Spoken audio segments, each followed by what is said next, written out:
The sun over Al Murad Air Base didn't just burn it, pressed down like a weight, baking the sand into a glare that could blind you if you looked too long. Heat shimmered above the tarmac, distorting the silhouettes of helicopters crouched like predatory birds. Rotors, still, waiting. The air smelled of scorched dust and jet fuel, the kind of scent that lodged in your lungs and stayed there for days. It was the kind of day when tempers frayed quickly, and anyone new on the pad got noticed fast. Hoa Karen was new. Too new. Petite, with sleeves rolled to the elbow and a sun-faded pair of maintenance overalls hanging loose on her frame. She could have passed for a trainee fresh out of technical school. Her black hair was pulled back into a tight knot, no cosmetics to soften her face. She didn't speak to anyone, didn't waste movement. At that moment, she was bent over the M230 chain gun, bolted under the nose of an AH-64 Apache, a rag in one hand, her other adjusting a coupling with the patience of someone threading a needle.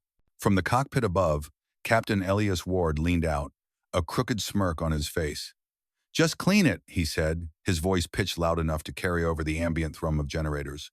"Don't touch what you don't understand." Karen didn't look up. Her arm shifted, pushing her sleeve higher for more reach. A sudden gust curled through the landing pad, lifting the fabric just enough to reveal a patch, stitched to the inside seam, a faded emblem of a coiled serpent wrapped around twin daggers. Ward froze. The insignia was unmistakable to anyone who'd been around long enough. Phantom Talon, an elite unit from Operation Iron Dusk, a mission that still had classified sections buried under redacted lines. Most of the soldiers from that op never came back. Those who did, none of them talked about it. You didn't get that patch unless you'd walked through hell and survived. Karen's hands kept moving, wipe, check, adjust the rhythm steady and unhurried. She might as well have been deaf to his earlier jab. But Ward's gaze didn't leave the patch. His smirk drained away, replaced by something harder to read. Not fear, not exactly suspicion, but an unsettled recognition. He climbed down from the cockpit, boots crunching against the sun-baked grit, and stopped too close, close enough for his shadow to fall over her narrow frame. He didn't say another word. She didn't either.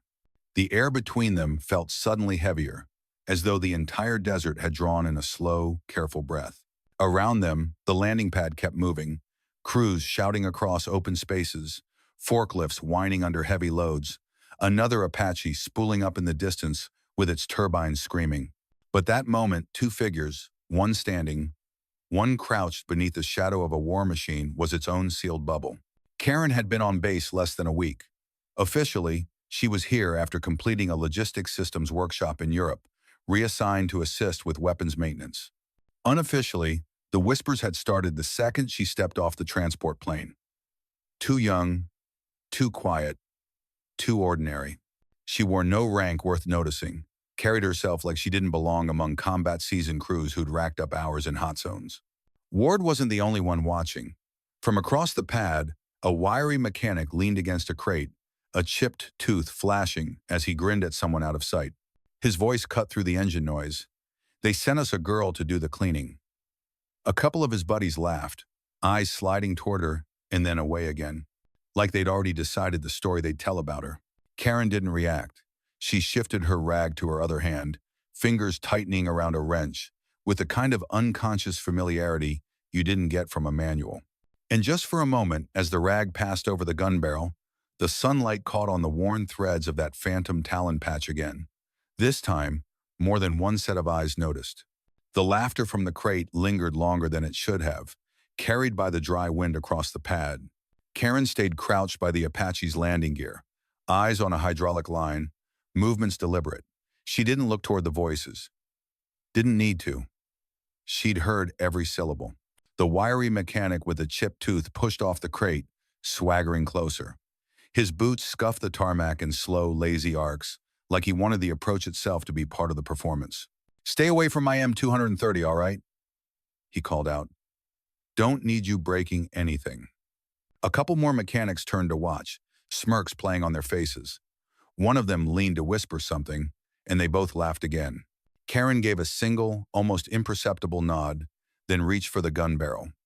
The rag in her hand moved in practiced strokes, following the metal's contours, as if she'd memorized every millimeter. Her silence wasn't defensive, it was something heavier, like a door closed from the inside. From above, Ward had climbed back into the cockpit, arms crossed over his flight vest. That smirk of his had returned. Faint but there, the way a man watches a game he thinks he's already winning. His gaze flicked between the wiry mechanic and Karen, measuring her reactions or lack of them. A younger tech, barely more than a kid, had stopped hauling ammo crates. He stood there with a strap over one shoulder, chewing his lip as he watched Karen work. His eyes followed her hands the sequence of motions. Pull, twist, slide, check too smooth for someone who'd learned it in a classroom. The wiry mechanic lingered a second longer, waiting for some sign she'd bite back. When none came, he snorted and turned away, tossing a parting shot over his shoulder. Try not to hurt yourself, princess. Karen's only answer was to adjust the coupling one last time, then move to the next check in her sequence. By mid-morning, the desert heat had gone from punishing to merciless. Karen knelt by the Apache's tail rotor, one knee pressed into the grit, tightening a bolt with a wrench. A cluster of mechanics nearby swapped stories loud enough to bleed into the air around her. One of them, a broad-shouldered man with a sunburned neck, noticed her. "Hey, sweetheart," he called, his tone dripping mockery. "You sure you're in the right place? Laundry tents that way." The group erupted in barking laughter. Karen's wrench paused only for the fraction of a heartbeat before she gave it a final, precise turn. She rose, brushed the dust from her knees, and met the man's eyes without expression. "Bolt's secure," she said, her voice even. "Check it if you want." The man blinked, thrown for just long enough to glance away. One of his buddies muttered something about attitude under his breath, but the laughter had already thinned. When Karen turned back toward the Apache, Ward was watching again, elbows resting on the rim of the cockpit. He said nothing this time. His smirk was gone. By the time the sun hit its highest point, the heat on the landing pad felt like it was radiating up through the soles of their boots. Karen had moved to the supply truck that had just rolled in, its brakes squealing, a cloud of dust billowing out from under the tires. She climbed onto the tailgate, small frame disappearing behind one of the heavy wooden crates.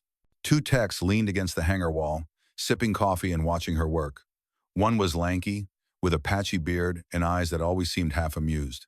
The other smirked at every move she made, like he was waiting for her to stumble.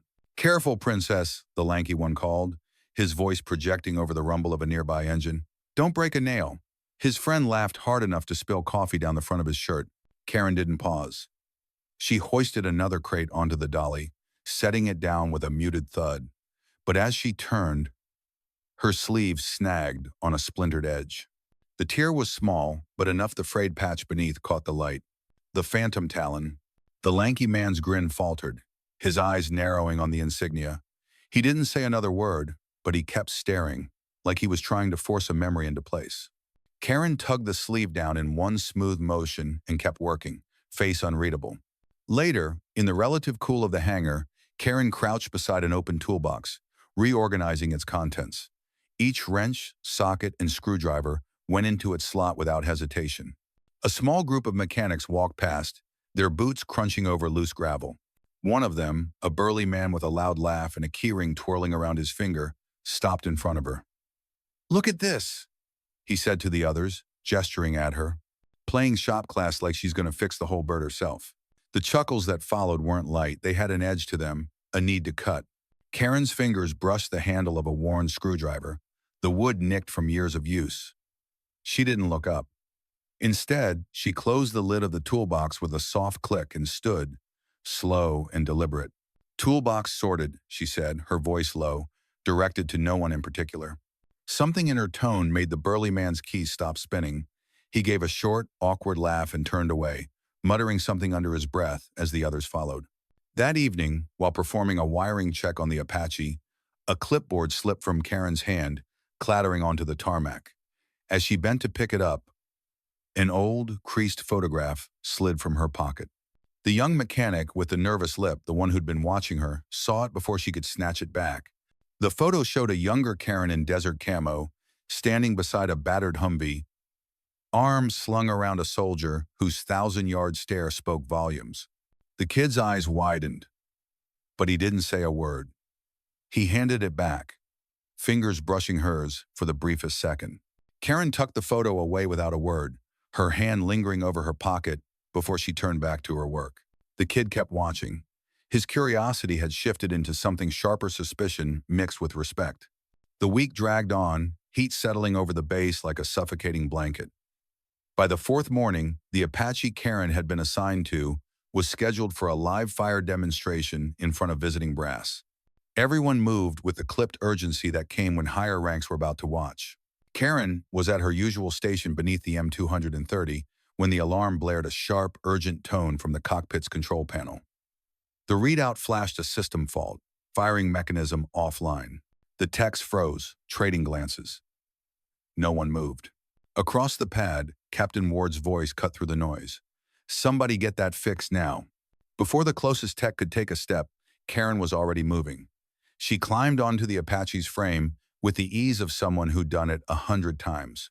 Her hands went straight to the right access panel, twist, release, slide, a flick of her wrist, a quick cable check, a locking pin reseated. 4 seconds.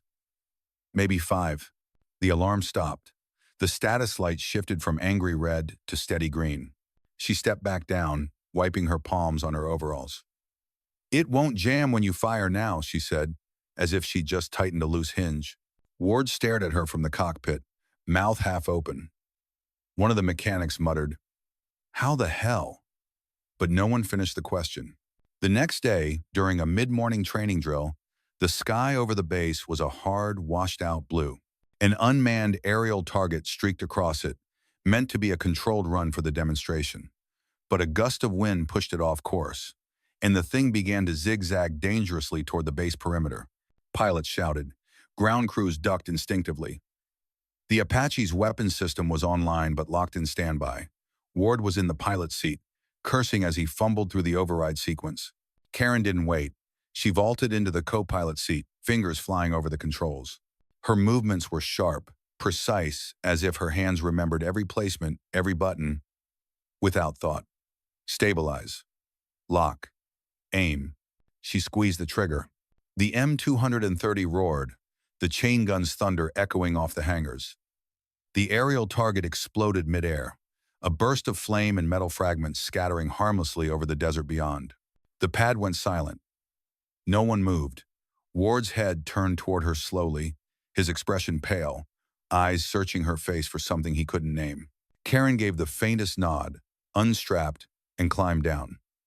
She picked up her rag from where it hung over the gun housing and went back to wiping the barrel, as if the last 30 seconds hadn't happened.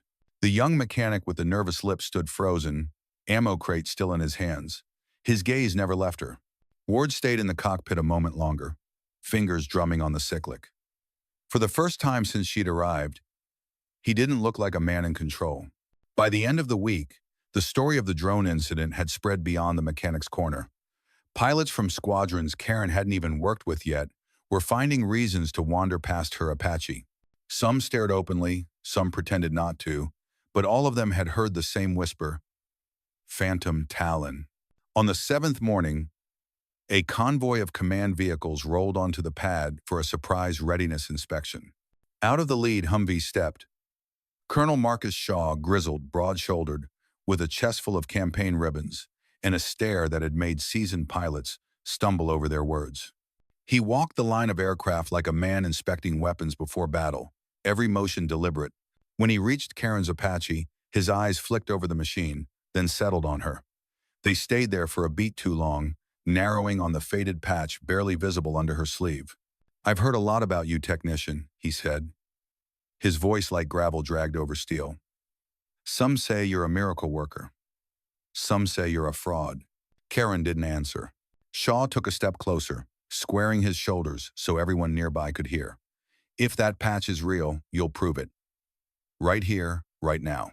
He gestured toward a weapons rack on the edge of the pad. M107, double standard range, 2,000 meters. A ripple went through the onlookers' mechanics, pilots, even a few of the visiting brass. Someone muttered, "No one hits that." Ward stepped forward, face tight. "Sir, that's..." Shaw cut him off without looking. "She's Phantom Talon, isn't she? Let's see it." Karen's expression didn't change. She wiped her hands on a rag, walked to the rack, and selected the Barrett M107 as though choosing a tool for a routine job. The rifle looked massive in her hands, but she carried it without strain. She stepped to the firing line.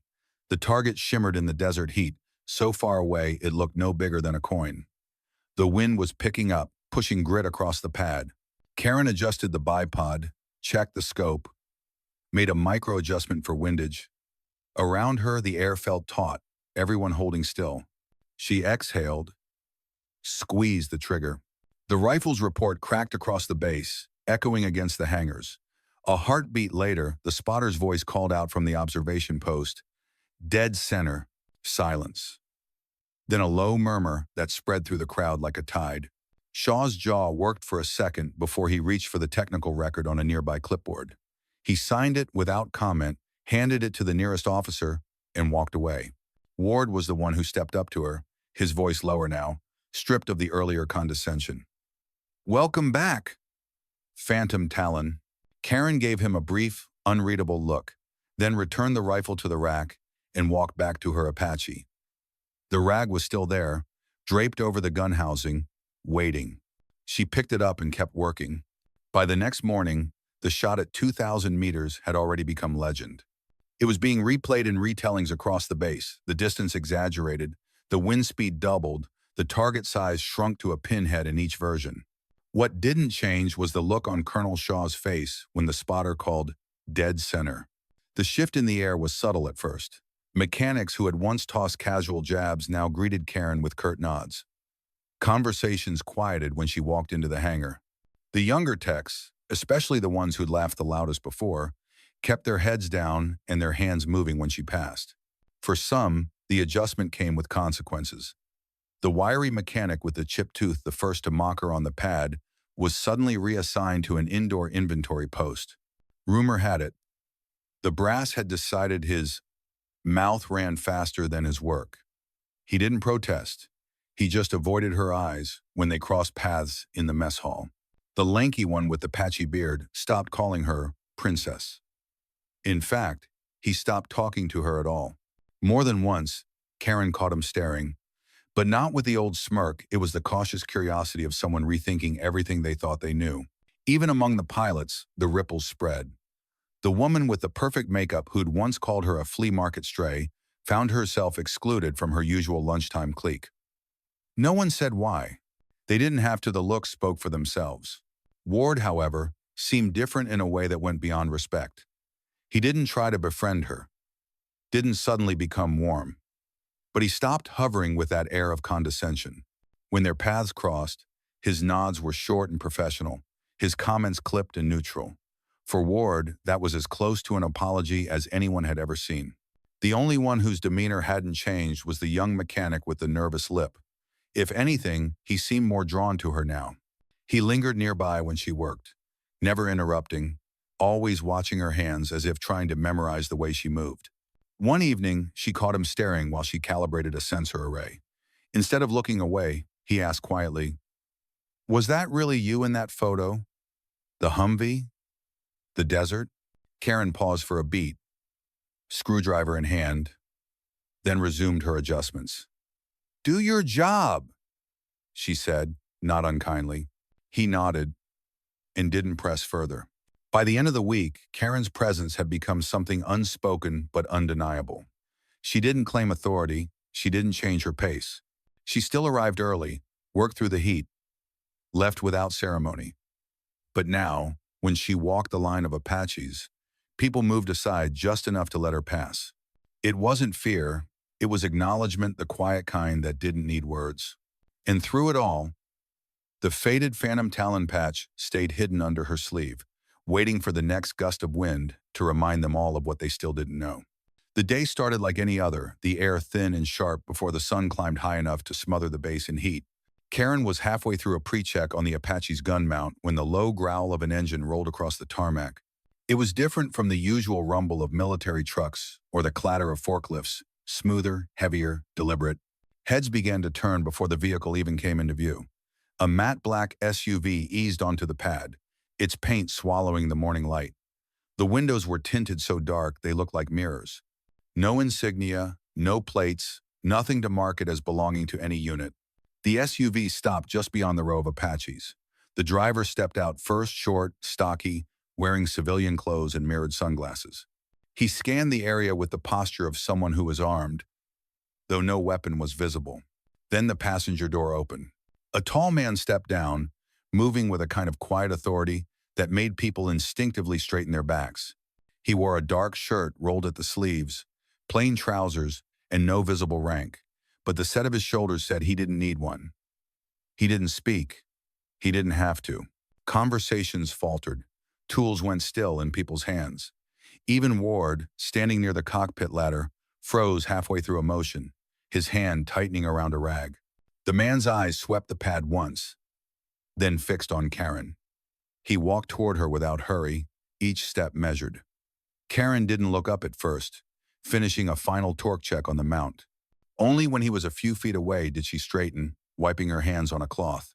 They stood facing each other, close enough for their shadows to merge in the slanting light. He didn't offer a handshake. She didn't speak a greeting. The air between them felt heavier than the desert heat, charged with something no one else could name. Without looking away, Karen folded the rag, set it on the edge of the Apache's fuselage, and picked up her toolbox.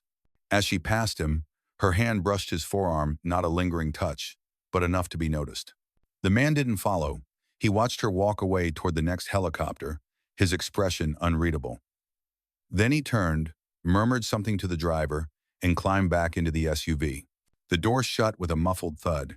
The vehicle pulled away, its engine fading into the distance. Only then did the pad's ambient noise creep back in a dropped wrench clanging on concrete, a forklift reversing, someone clearing their throat. But the work didn't resume at full volume. Not yet. Ward exhaled slowly, eyes tracking the SUV until it was gone. The young mechanic with the nervous lip was staring openly at Karen now, his mind clearly churning. Around them, others exchanged glances, each silently asking the same question. Who was that man, and why did the air seem different after he left? Karen didn't turn back. She was already tightening the bolts on another bird, sleeves rolled just high enough for the faint outline of the phantom talon patch to catch the light again. Night settled over Al Murad with a brittle chill, the kind that made the fluorescent lights in the hangar feel harsher than they should. The rest of the crew had filtered out for the evening, leaving the space echoing with the hum of cooling engines and the faint scrape of a broom somewhere near the back.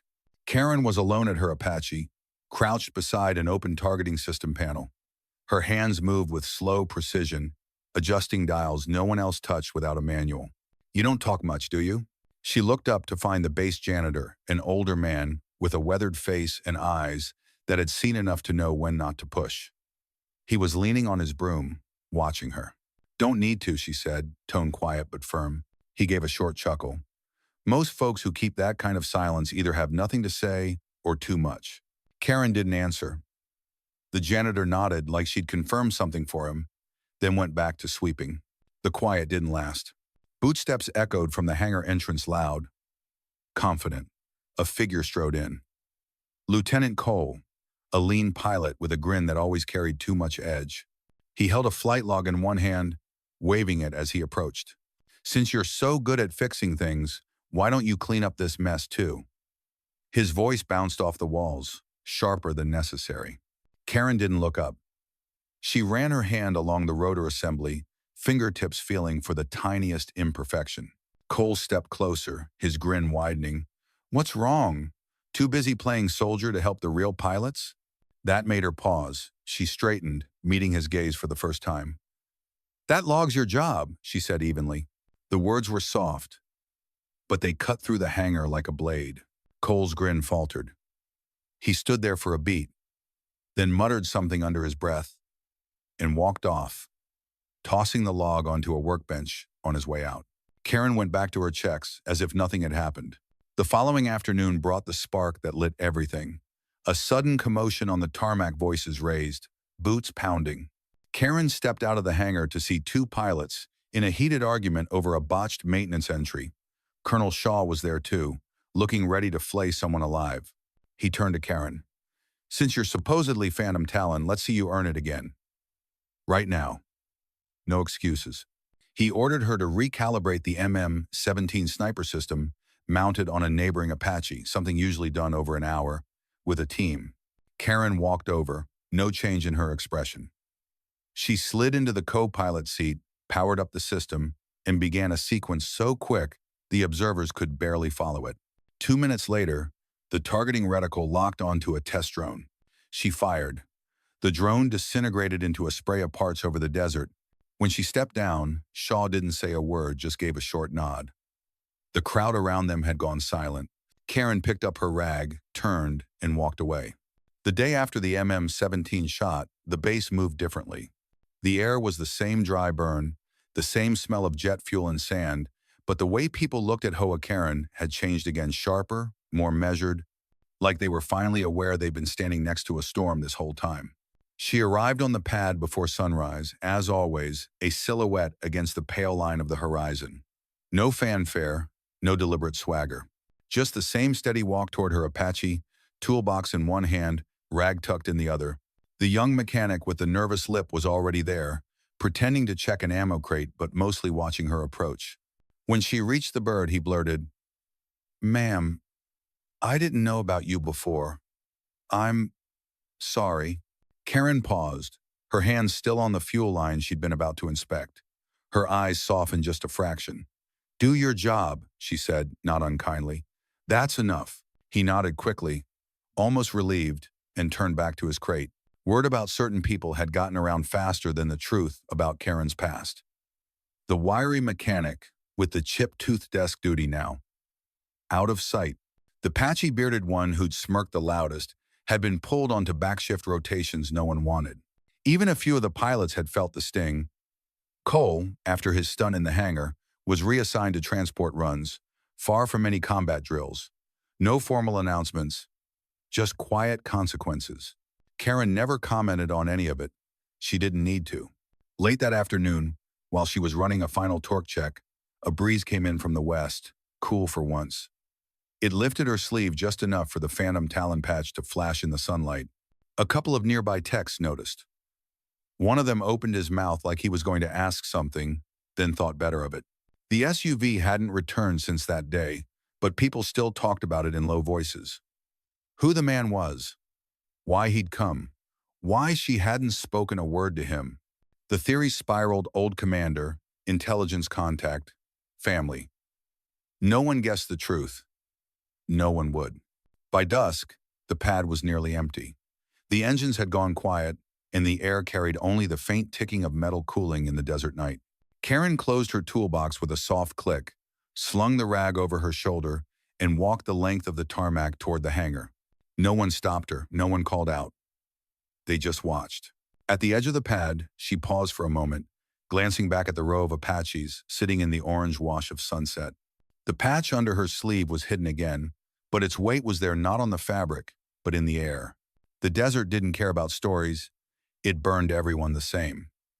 But some people walked out of the fire, carrying something no heat could strip away. Karen had been judged for her size, her silence, the way she looked. She hadn't tried to correct the story they'd written for her. She just waited, let her work, her aim, her presence tell the truth. She stepped into the shadow of the hangar, head high, unhurried. And behind her, the whispers faded into the hum of the night.